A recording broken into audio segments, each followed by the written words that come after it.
welcome to my review of the Horus Heresy character series Sanguinius, Primarch of the Blood Angels.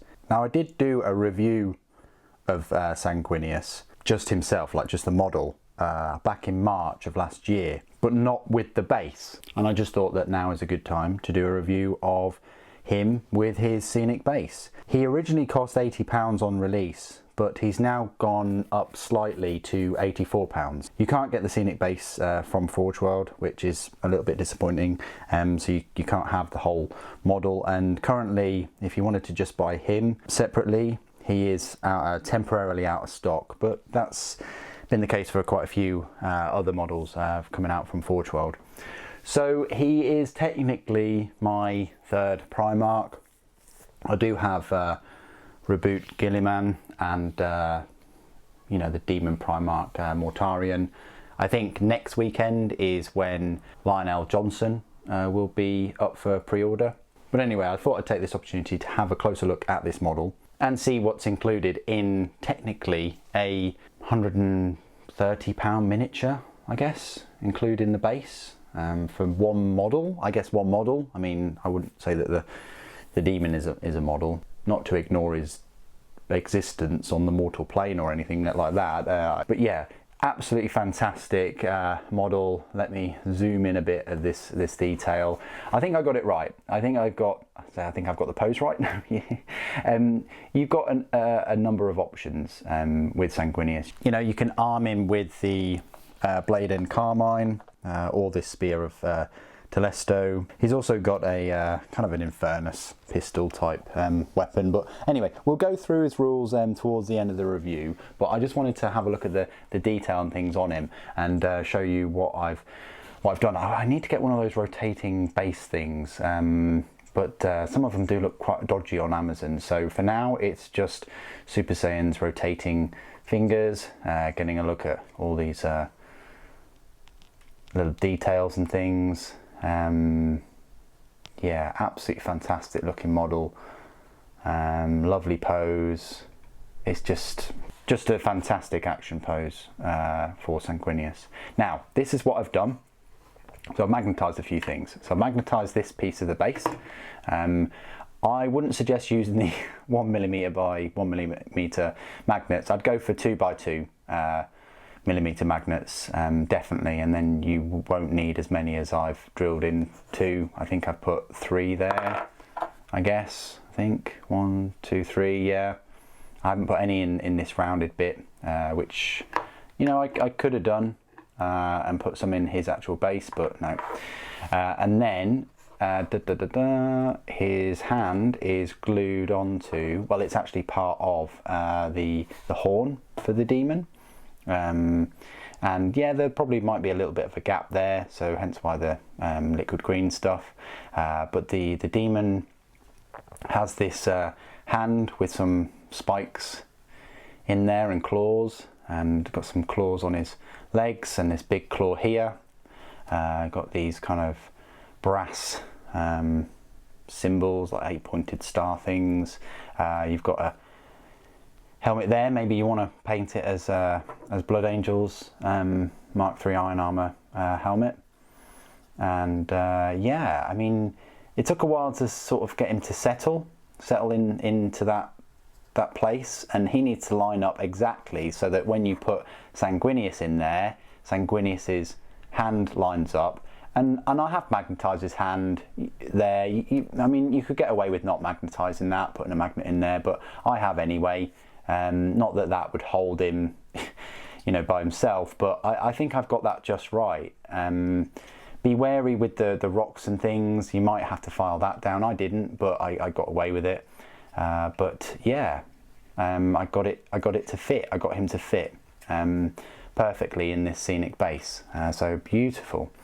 And then obviously the other thing that you need to keep wary of, probably put it in a very safe place, is his left hand. So I've magnetised his left hand, so he can be flying about by himself, just with his hand like that, and or he can even do that. I don't know.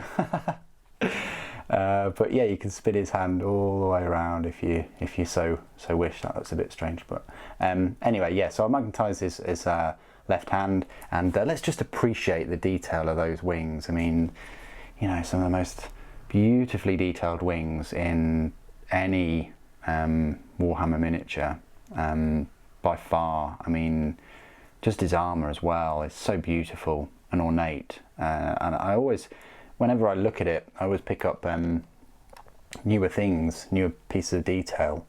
Yeah, the kind of scroll things and the purity seal things are, yeah, they do get a bit in the way, and they're a bit delicate, fragile, but yeah, absolutely fantastic. I mean, I like his spear. I like the spear pose rather than the sword. I think that works. You just got to make sure that the spear is you know, not bent at all, and it is solid. And yeah, he's held up purely by the sword and the part of his cloak on there. You know, his left leg isn't even touching the ground, which shows that he just swooped down and about to drive this into this demon's head, or chop his, yeah, into his neck, maybe. Aiming right there probably, or I don't know. Remember, this spear of Telesto has a ridiculous firing profile too. So yeah, hopefully that gives you an inside look at you know, one of the most expensive single character miniatures that Forge World do. I mean, it's crazy how much he costs, but I've been a big fan of Sanguinius ever since I started collecting over 20 years ago, and I just feel so blessed to be living in a time when we've got actual Primarch figures, all of them. Almost, we're getting there. You know, Jagati Khan is going to be ridiculous, I'm sure. But yeah, so that's the little magnets that I've achieved for him, and that's what I would suggest you do. Use one by one magnets for his hand and his wrist, but use 2 by 2 magnets for this bit. And I would suggest magnetizing it because it doesn't stay on by itself, so having a few magnets or a couple of magnets really does help. But yeah, it gives you the option of having him, you know, taking down this demon or not. But there we go. What I'll do now is I'll just show you some size comparisons of him, you know, by himself compared to the other Primarchs. So here's you know, Primarch from 40k, Rabute Gilliman. I still haven't painted him in my, you know, black and gold colour scheme, and I think that's a bit wobbly. I'm gonna have to glue that back. In fact, that's about to fall off. Yep. So they're so vulnerable, especially that one. That one's really, really weak. I'm gonna have to glue that back in a moment. But that gives you an idea. Size comparison. It's sort of hard to say, but they are similar kind of height. I'd like to. I mean, Sanguinius is in a, you know, crazy action pose, but Gilliman compared to Sanguinius, similar kind of height. It's a bit misleading because Gilliman's on that massive base, but Sanguinius again is just swooping in. However, when we compare them both to Mortarion, there's just no contest. Mortarion is just absolutely crazy, the size of him.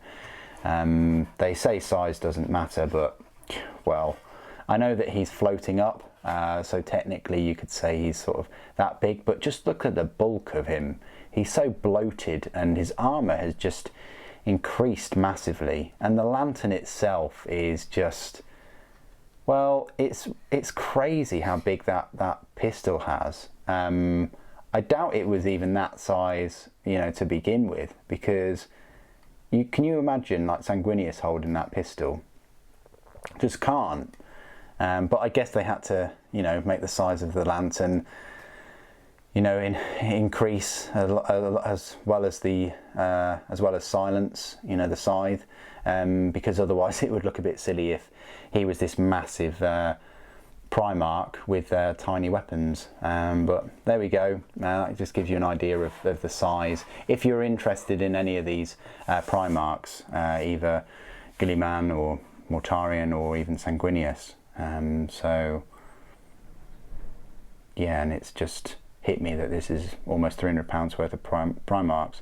Anyway, I do need to get some more Primarchs. If there are any Primarchs you'd like me to unbox and review, please do put it in the comments below. That would be great. I do want to get Horus, of course. I mean, I've wanted to get Horus for quite some time, and Logar as well, because I've got a Word Bearer's 40k army, so it just seems right to get him. So there's a couple more Primarchs coming to the channel, but if there are any others you'd like to see, I'm open to suggestions.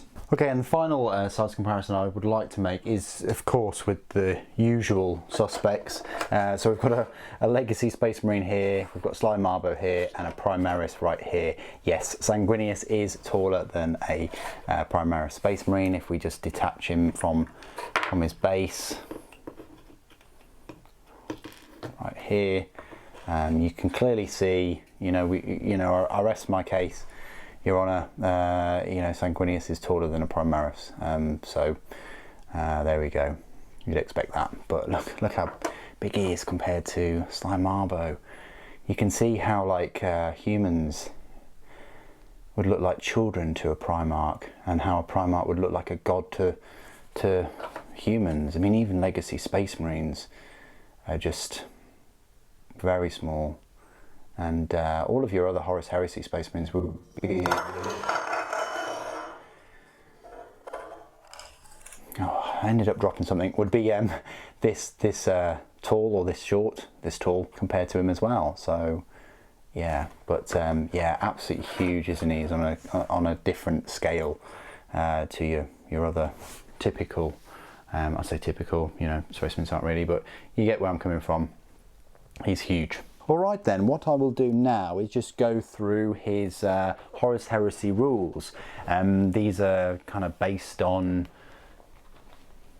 7th edition rules, before Dark Imperium, so getting on a bit, but they won't change in the upcoming book 9, which has the Dark Angels and Night Lords in that book. So if you've never experienced 7th edition rules, what I'm about to say may confuse you a little bit, but nonetheless I'll go through his rules. There aren't any 40k rules for him, for obvious reasons, spoilers, but yeah, let me go through his rules. So he is a Lord of War, like all Primarchs are. He's called Sanguinius, or the Great Angel, the Brightest One, Master of Hosts, Primarch of the Blood Angels, and he will cost you 485 points completely, so almost 500 points for him. His stat line reads, he's got a weapon skill of 9, his ballistic skill is 5, strength 6, toughness 6, 6 wounds, initiative 7, attack 6, leadership 10, and a save of 2+. Absolutely incredible. The unit type, he's jump infantry character. His war gear is the Regalia Resplendent, Great Wings, the Blade End Carmine, or the Spear of Telesto and Moonsilver Blade, Infernus, and Frag Grenades. Special rules, Primarch, which includes independent character, Eternal Warrior, Fear, Adamantium Will, Fleet, Fearless, It Will Not Die, Master of the Legion, Precision Strike, Precision Shot. He also has Sire of the Blood Angels, Angelic Presence, Sky Strike, and Very Bulky. So let's go through all of these rules. So Sire of the Blood Angels. Sanguinius gains +1 initiative and +1 attack in the first turn of any combat. So that means that he's got initiative 8 and he's got 7 attacks. While Sanguinius is present on the battlefield, all friendly jump infantry units with the Legion's, Astartes, Blood Angel special rule may choose to use their jump packs in both the movement and assault phases. Brilliant. Dawnbreaker squads may be chosen as troops choices in an army in which Sanguinius is present. Angelic Presence. Any friendly units within 3 inches of Sanguinius gain plus D3 to the wound value used to calculate if the unit has won a close combat. So it's very, very small area of effect, only 3 inches, but it's nice that you could possibly get an extra 3 wounds, to see who won the combat. It's a nice bonus. The Regalia Resplendent. It provides a 2+ armor save and a 4+ invulnerable save, and allows him to reroll any failed invulnerable saves on a turn in which he charges. That's pretty nice, isn't it? Nice 2+, 50-50 that he's going to save the invulnerable, and he can also re-roll them. Great Wings. Sanguinius may always use his jump pack, representing his great wings, in both the movement and assault phases. When Sanguinius resolves Hammer of Wrath attacks, he does so at Strength 10, AP 2. When deploying via Deep Strike, Sanguinius and any unit he accompanies does not scatter. Wow. Sky Strike. At the end of any movement phase in which this model has moved using the jump pack rules, nominate one enemy unit not locked in combat that the model has moved over that turn. This unit takes 1 hit.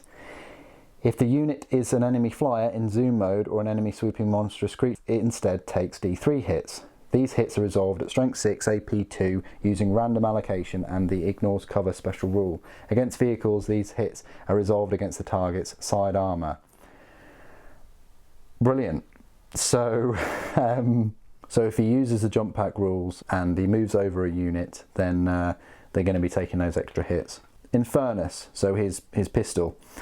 It's a range 18 inch, strength 8, AP 1, assault 2, 1 use. It's nice, but 1 use. He's mainly for the combat, Sanguinius, rather than the range weaponry. So, the Blade and Carmine. Sanguinius may be equipped with either the Blade and Carmine or the Spear of Telesto and Moonsilver Blade. His chosen armament must be declared before the game begins and clearly shown on the model. That sucks a little bit because, you're probably going to have to be magnetising the spear for the sword and all those kind of things. But I guess if you're playing a friendly game, it won't really matter as long as you sort of write it down and you tell your opponent what he's equipped with. Anyway, the Blade and Carmine. It's a melee weapon. It's a strength +1, so that's strength 7, AP 2, melee, rampage, and shred.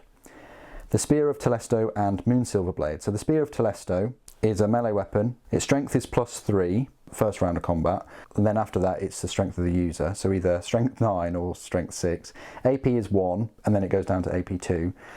It's melee, two-handed, instant death, mastercrafted, and Wrath of Angels. Once per game in the shooting phase, in lieu of making any other shooting attacks, Sanguinius may hurl the Spear of Telesto with the force of a bolt of angelic lightning, using the profile below. Should he choose to do this, he may not make further use of the Spear Telesto for the remainder of the game. So that's a big gamble there, so he can't use it at all if he throws it. If he throws it, it's a range 12 inches, strength 7, AP 1, assault 1, instant death, armor bane, Wrath of Angels. So it's up to you whether you want to throw that. Wrath of Angels. For every successful wound roll of a 6 made with the Spear of Telesto, that unit suffers an additional wound using the same weapon profile. That's nice. And then the Moonsilver Blade, it's a melee weapon, strength of the user, which would be 6, AP 3, melee, mastercrafted, blind, duelist's edge, and Moonsilver. So it's got an extra ability called Moonsilver, whereby any wound caused against a model with a demon, Demon of the Runestorm, or Psyker special rules is instead counted as 2 wounds. Wounds caused in excess of the model's remaining wounds do not spill over to other models. So it's nice to have the Spear of Telesto because it is that AP1 or AP2 and it's much stronger and it's instant death and it's got that Wrath of Angels, but also he can use that Moonsilver Blade, which isn't as good as the Blade and Carmine, which is a better AP and a better strength, but it's very good against demons or psychers alike. So there you go, that is my full final review of Sanguinius, Primarch of the Blood Angels. He is a pricey model in both points and real money, but he's absolutely stunning and such a showcase for either your Blood Angels army or just your Space Marine army. One of the best looking Horus Heresy Primarchs in my opinion, because of those wings and because of that scenic base. I'm a huge fan, if you can't already tell But I'm interested to find out what you guys think. You probably had him for over a year, you probably painted him, you probably used him in a few games. Please do share with all of us you know, how he performed in those games, whether he was an asset or a hindrance, or whether he just took a lot of shots, or you know, whether Angron beat him down into a pulp in close combat. That would be great to read your tales of battle from him. Thank you ever so much for joining me today. Thank you for watching. The Emperor Protects.